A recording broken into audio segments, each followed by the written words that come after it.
How to fix channel can't be displayed on Telegram app. Hello guys, so in today's video I'm going to show you how to fix this problem.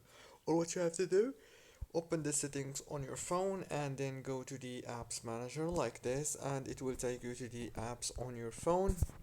So or what you have to do is wait a few seconds, it will start loading. After that, all what you have to do now is scroll down until you find Telegram. When you find it, you have to click on it like this. Now click here on this for stop, and then go down to this open by default option and click on it.